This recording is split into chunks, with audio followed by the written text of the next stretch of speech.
તો આ તરફ વાત કરીએ જૂનાગઢની જૂનાગઢ મહાનગરપાલિકાની ચૂંટણી અંતર્ગત પ્રચાર પ્રસાર માટે પૂર્વ કેન્દ્રીય મંત્રી મોહનભાઈ કુંડારિયા, પૂર્વ મંત્રી બ્રિજેશભાઈ મિર્ઝા જૂનાગઢ ખાતે પહોંચ્યા હતા અને તેમણે લોક સંપર્ક દ્વારા ઉમેદવારો માટે ચૂંટણી પ્રચાર કર્યો હતો। તેમણે શહેરના વોર્ડ નંબર 5 ખાતે આવેલા ખાખીનગર સાર્વજનિક પ્લોટ કે જે ક્રાંતિનગર તરીકે પણ ઓળખવામાં આવે છે ત્યાં જાહેર સભા બાદ જણાવ્યું હતું કે બીજેપી આ વખતે પણ જંગી બહુમતીથી જીતશે તેવો મને વિશ્વાસ છે। લોકોનો સાથ અને સહકાર સારો મળી રહ્યો હોય, પ્રજા પર પૂરતો વિશ્વાસ છે તેવું તેમણે જણાવ્યું હતું।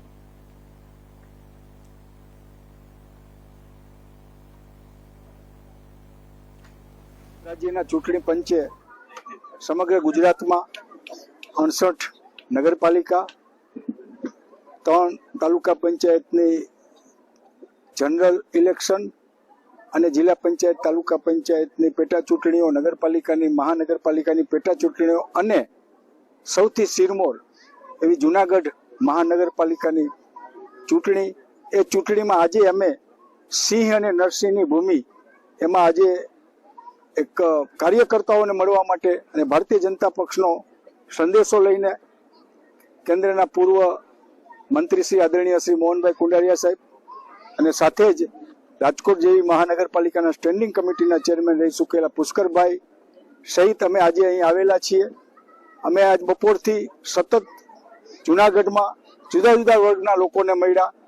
કાર્યકર્તાઓને મળ્યા। અત્ર તત્ર સર્વત્ર કમળ કમળ ને કમળ જ છે અને ભારતીય જનતા પક્ષ આ વખતે પણ આ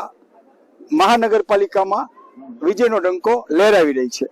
ઓલ ઓવર કેવું વાતાવરણ જોવા મળે? વાતાવરણ ખૂબ સારું છે। ભારતીય જનતા પક્ષ જે રીતે આદરણીય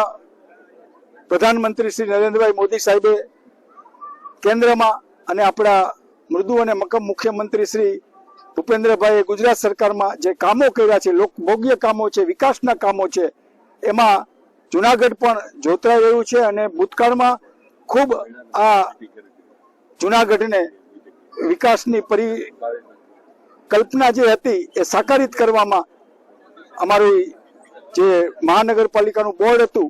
એ સફળ રહ્યું છે અને અમે ડંકાની ચોટ ઉપર કહી શકીએ છીએ કે આ વખતે પણ લોકોનો પ્રેમ ભારતીય જનતા પક્ષને મળવાનો છે અને મળવાનો છે અને